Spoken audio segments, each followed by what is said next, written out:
Suscríbete a nuestro canal TVC Play y activa las notificaciones.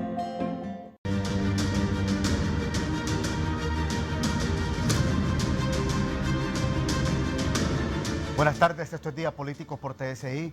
Sigue una estela de destrucción, de muerte, el paso de este fenómeno tropical ETA que dejó intensas lluvias y estas lluvias provocaron destrozos, desastre, destrucción en la actividad productiva agrícola, en la infraestructura carretera, viviendas que se dieron, derrumbes, deslizamientos, puentes y sin duda alguna la pérdida de vidas humanas, que es lo más lamentable en estos momentos. Vamos a hablar del tema con nuestros invitados para conocer un poco de los planes de mitigación que se tienen que tener en el país.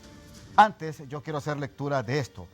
La Corporación Televicentro, Emisoras Unidas y las Fuerzas Armadas de Honduras se unen para extender su brazo solidario a la población afectada por el fenómeno natural ETA, en una acción coordinada en apoyo a la población que ha resultado impactada por el paso del meteoro. Hemos instalado centros de acopio en Tegucigalpa, en la Fuerza Aérea Hondureña y en las instalaciones de Historia Militar en el Cuartel San Francisco, en San Pedro Sula en la 105 Brigada, en Choluteca 101 Brigada y en La Ceiba, Primer Batallón de Infantería de Marina. Exhortamos a la población a realizar sus donaciones de agua en bolsa o en botellas. También en la sede de Emisoras Unidas y la Corporación Televicentro se están recibiendo este tipo de apoyo. Bien, dos distinguidos invitados, don Juan Carlos Elvir, excomisionado de Copeco, y al arquitecto Dino Rieti, a quien le doy la bienvenida aquí en el programa Día Político. ¿Cómo están? Primero usted, arquitecto, ¿cómo está? Buenos días, buenas tardes. Estamos bien. Nosotros muy preocupados de ver la situación. Está inesperada porque se esperaba algo más pequeño. Y lo que estamos viendo es que la degradación ambiental que ha existido en el país hace que la inundación sea enorme y cabal. Nosotros habíamos previsto escenarios de cada 25 años, como la que hubo en Mitch, y este es similar. Así que, don Ramón, estamos ante un evento que necesitamos ser muy mente helada y tener el plan en acción. Y eso creo yo que es lo que vamos a tratar este día. Correcto. Yo quiero mostrarle a la ciudadanía y a usted y a nuestro compañero Elvir que ya existen los planes de prevención de riesgos y hay que ponerlos a echar a andar. Sí. Ahora, yo le pregunto a usted, Juan Carlos Elvir, porque usted fue comisionado de Copeco, ¿qué pasa con los planes de contingencia en el país? Bueno, en primer término, creo que la falta de planificación sigue siendo la característica particular que identifica a la entidad gubernamental. Y cuando digo planificación es en todo ámbito. Es preparación, estructura, institucionalidad. Y en ese sentido yo creo que aquí en este país, como lo dice el arquitecto, hay suficiente estudio para poder determinar qué es lo que es la construcción de la vulnerabilidad en el país.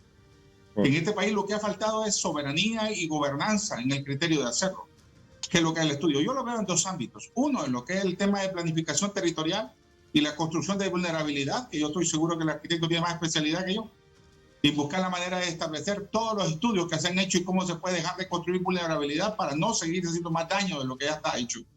Y el segundo término, que es el tema de la respuesta a la emergencia, que es donde la institucionalidad demuestra una vez más que no por más empleados, no por más presupuesto, funciona mejor. Fíjense lo que pasa en Copeco ahorita. Cuando yo estuve de comisionado en Copeco, habían 87 empleados.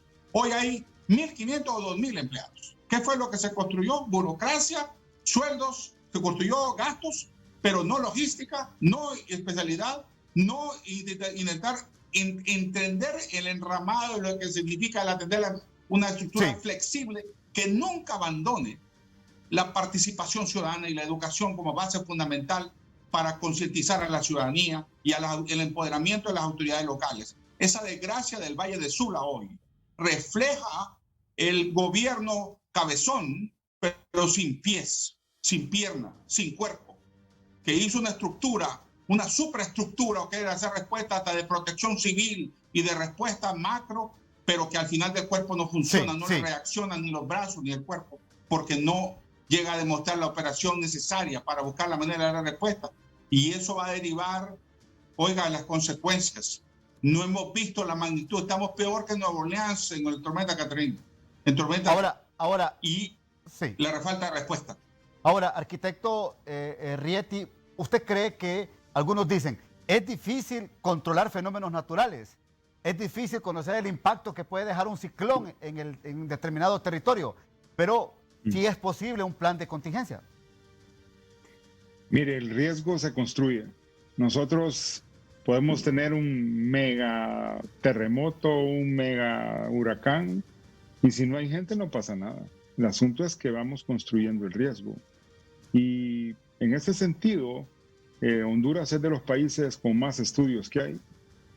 Cuando nosotros entramos al Colegio de Arquitectos en el 2009 con el golpe, ahí se vio que solo en el tema del agua había más de 100 estudios. Encontramos todo tipo de estudios.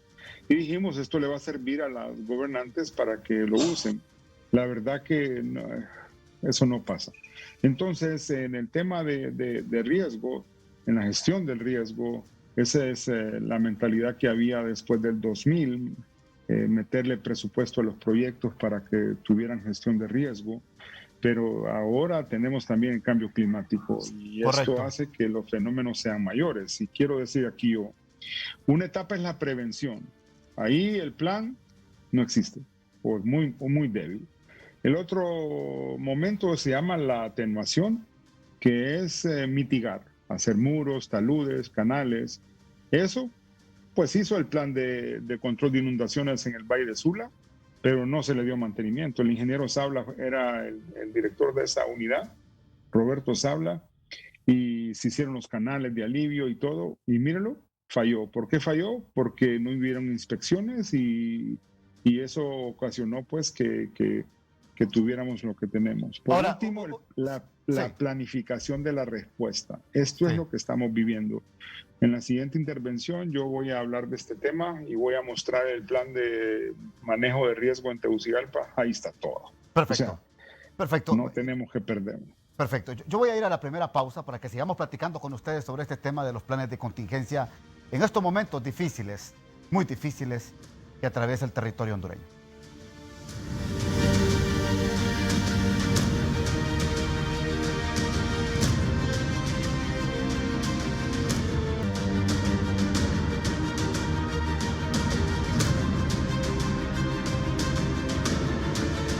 Estas son algunas fallas geológicas en Honduras. La falla del Motagua, que incluye los departamentos de Cortés, Santa Bárbara, Copán y Ocotepeque.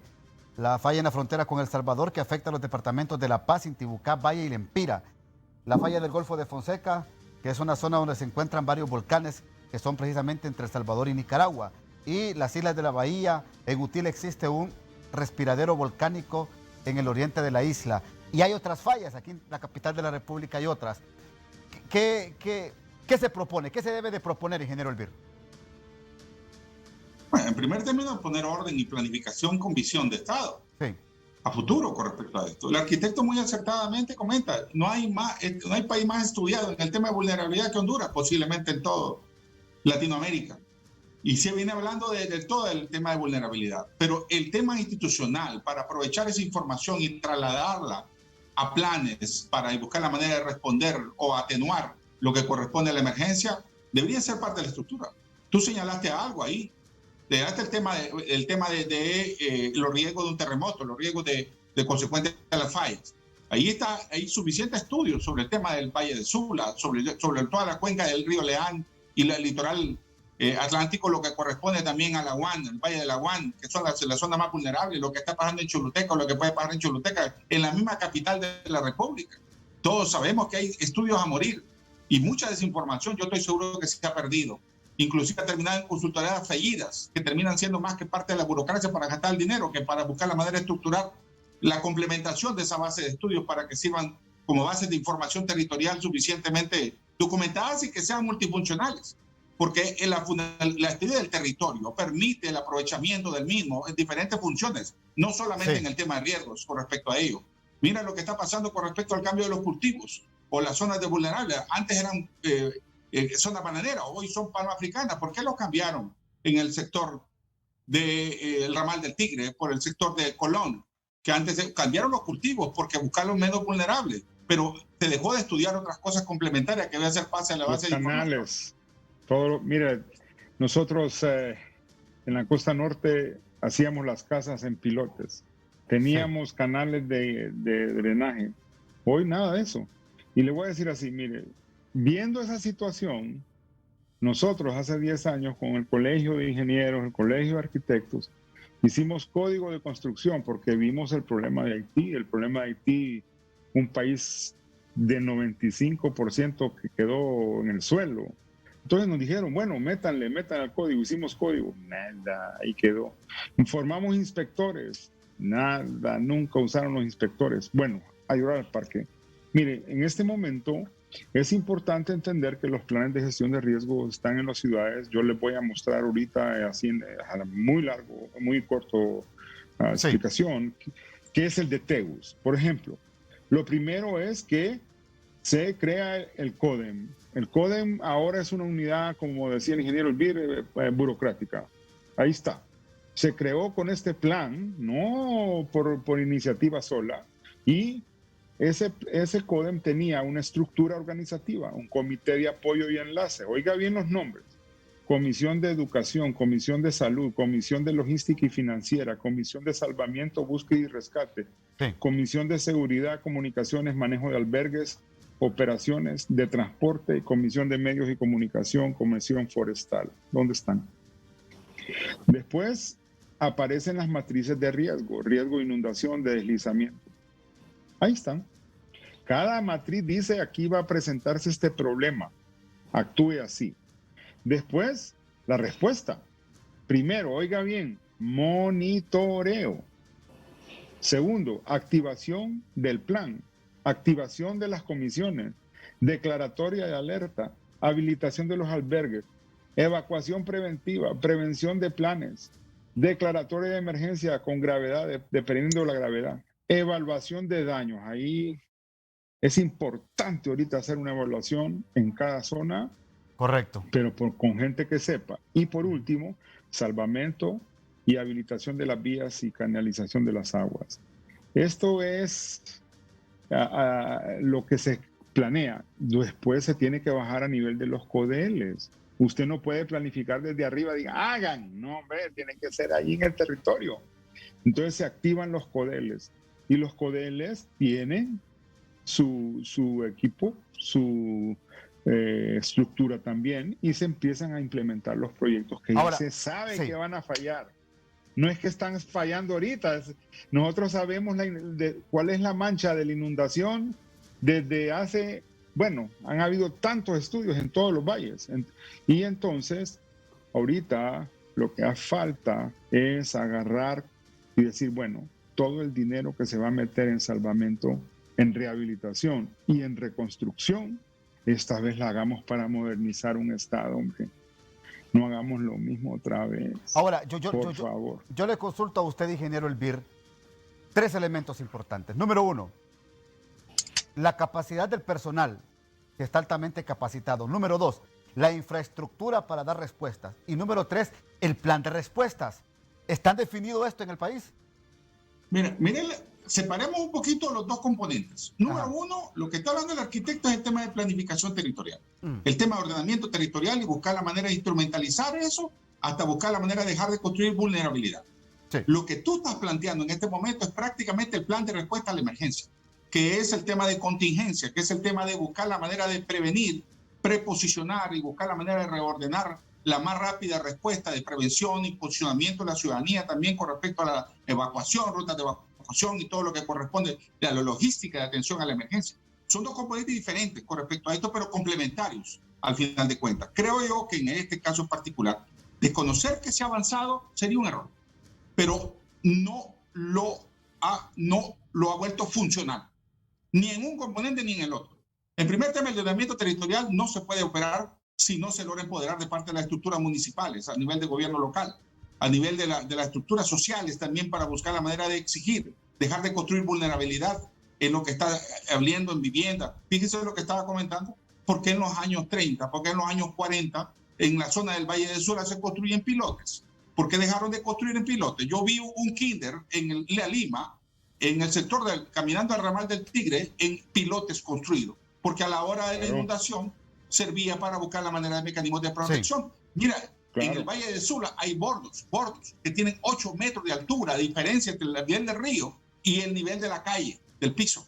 Si esos bordos, planificados por las estructuras de los norteamericanos durante la intervención de las compañías bananeras, no hubieran funcionado, si esos criques no hubieran funcionado, si esos canales no hubieran funcionado, esas zonas serían sumamente inundables permanentemente en el Valle de Sula, porque el asolvamiento post-Mitch generó todo un deterioro sobre la cuenca de esos ríos. Igualmente pasó en el Valle de Laguán. Post-Mitch es otra Honduras en esas zonas. Sí, correcto. Y altamente vulnerables. El Canal Maya alivió un poco lo que correspondió a la situación de la Lima. Pero mira la situación y las consecuencias de lo que está pasando en estos momentos. Desbordó el Canal Maya. Y obviamente que esas obras, macroobras que se necesitaban, dejaron de hacerse, dejaron de planificarse, dejaron de ser temas de discusión. Como también las represas que se planificaban en el río Chamelecón, un ejemplo, o cualquier otra represa que pudiera ser planificado en el río Lúa, que son los afluentes que dañan esos sectores. Y obviamente que ese es el grave deterioro que ha venido pasando en cuanto a la información. Yo creo que hay que buscar la manera de reordenar un replanteamiento institucional para buscar la manera también de priorizar los recursos de manera que se aprovechen y que no terminen en burocracias y en muchas veces burocracias corruptas, que al final de cuentas los recursos se dilapidan y no vuelven a funcionar la respuesta a situaciones como la que estamos viviendo en estos momentos. Voy a la segunda pausa para que luego participe el arquitecto Rieti.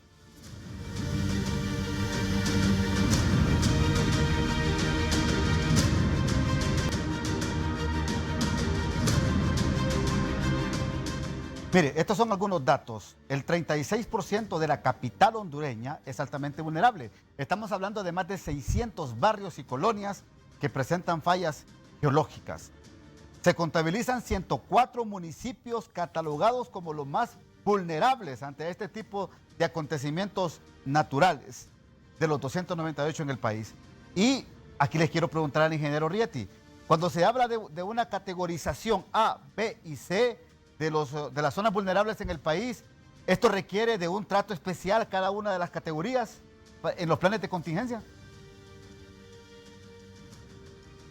Nosotros hicimos el plan Arriba Capital, que fue el primer plan después de Merriam que realmente trató la prospectiva. Y cuando sacamos los indicadores de riesgo, salía que mucha área de la capital no debía ni de estar habitada. Entonces empezamos a hacer cruces, por ejemplo, en la parte de pobreza, la parte de quienes más llamémosle así, una vulnerabilidad social. Entonces, Tegucigalpa tiene zonas de muy alto riesgo que solo son como un 6%. De esas zonas quiere decir que en deslizamientos más o menos andamos como en unos 10 kilómetros cuadrados que tienen muy alto riesgo. Lo demás tiene alto riesgo. En esas zonas de muy alto riesgo, en esos 6 a 10 kilómetros cuadrados, no debería vivir nadie, deberían de ser parques. Y las zonas que requieren alto riesgo se tienen que hacer medidas de mitigación. Esas medidas de mitigación son caras en Tegucigalpa. En San Pedro, como decía, es hacer pilotes, es subir el nivel de piso arriba de la cota de inundación, pero aquí el tema es delicado con deslizamientos, inundación, sismos, y bueno, en virtud de eso, lo que había que hacer era inspecciones y hacer las advertencias de cada edificio público y de cada zona. No se hicieron.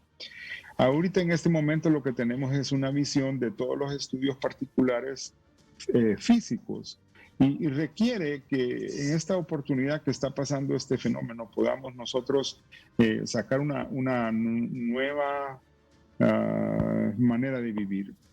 El ordenamiento en Nicaragua es respetado. Por ejemplo, usted ahí no tiene carreteras que pasan por en medio del país. Entonces, ese es un riesgo, ¿verdad? Que le maten gente con carros. Pero el tema de riesgo hay que prevenirlo y después mitigarlo. Y mire, yo miro, realmente no sé los datos finales, pero mucho menos muerte que con Mitch.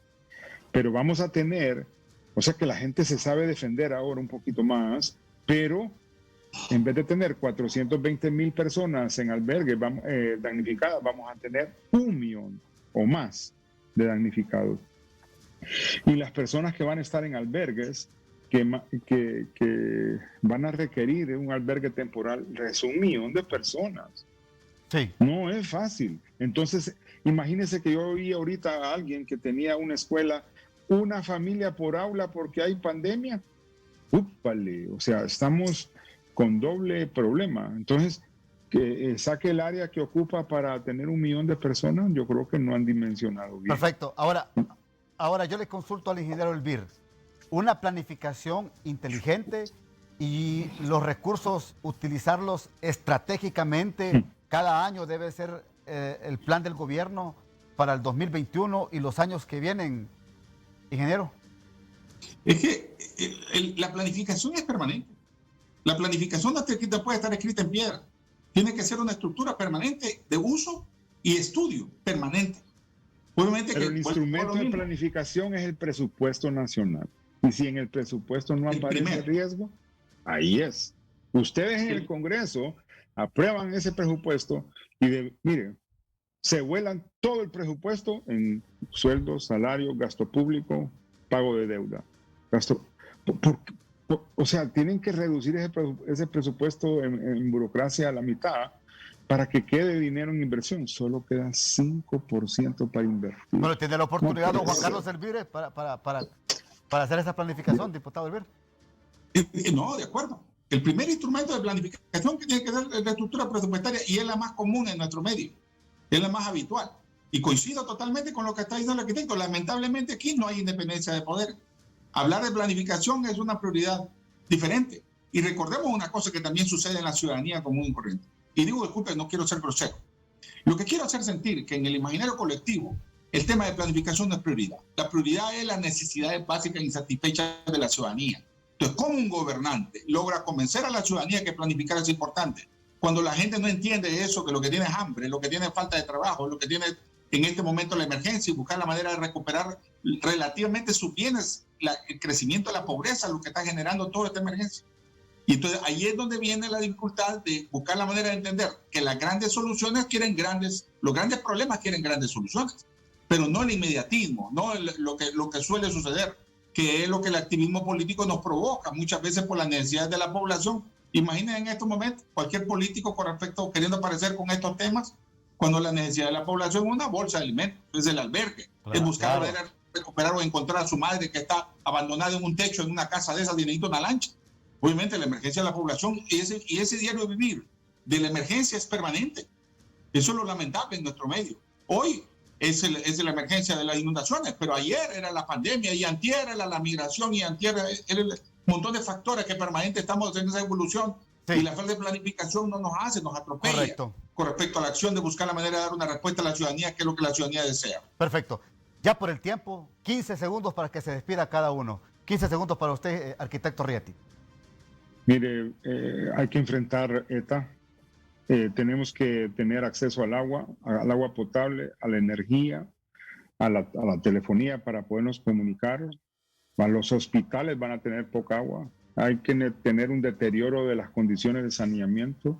Los proveedores de servicio van a tener pocos recursos, poca comida, poco todo. Y va a haber una dificultad en evaluar los daños. Ahí es donde tienen que hacer énfasis. Perfecto. Fue la experiencia del Mitch. Perfecto. Y por último, hay que manejar la información de arriba para abajo y de abajo para arriba. No solo dar órdenes, sino recoger la información para poder tomar estrategias. Perfecto. Yo creo que este país merece un trato digno de la pandemia, de esta emergencia. Sí, sí.